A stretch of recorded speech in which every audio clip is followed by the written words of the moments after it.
আমাদের second layer পর্যন্ত মিলানো আছে, এই যে সেকেন্ড লেয়ার পর্যন্ত মিলানোর পরে আমরা উপরে প্লাস তৈরি করবো। এখানে শুধুমাত্র একটাই কালার আছে, হলুদ কালার। তাহলে আমরা প্লাসটা কীভাবে তৈরি করবো? প্লাস তৈরির জন্য একটা সূত্র আছে, F R U R prime U prime F prime. আমি এটা এমনি পড়ি, F R U R U F, এভাবে মুখস্থ করলে হয়ে যাবে। F R U R U F, মানে এটা প্রাইম হবে পরে তিনটা। আচ্ছা এফ, তাহলে এই যে ফ্রন্ট লেয়ারটা এই পাশে ঘুরাবো, এফ, তারপর হচ্ছে আর, তারপর হচ্ছে ইউ, আবার উল্টা মানে আর prime U prime F prime.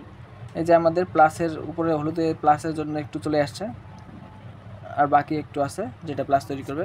এখন এভাবে করার পরে আমাদের কাজ হচ্ছে এটা কি করা, যে ডান পাশে বাম পাশে থাকবে একটা সাইড বাম পাশে, একটা উপরের দিকে এভাবে থাকবে, এই কর্নারে এভাবে রাখতে হবে, এভাবে ধরতে হবে। এবার আবার ওই সূত্র প্রয়োগ করতে হবে, এফ আর ইউ এফ। এই যে এই দুটো লেয়ার ধরে এইটা ঘোরাবো, F R U U U F, U prime F prime. আচ্ছা এটা হলো। এভাবে প্লাস যদি না তৈরি হয় পরের বারও, এই যে এইভাবে মিলে গেছে। মিলে যাওয়ার পরে আমাদের এটা এবার যেভাবে আছে, যে এইভাবে রাখা যাবে না, ঠিক আছে, এভাবে রাখতে হবে। আমরা যেভাবে ধরে আসি সেভাবে এই পাশ দিয়ে আমাদের এভাবে রাখতে হবে। রাখার পরে আবার ওই সূত্রটা দিতে হবে, এই যে F R U R prime U prime F prime. এবার আমাদের যে প্লাস মিলে গেছে।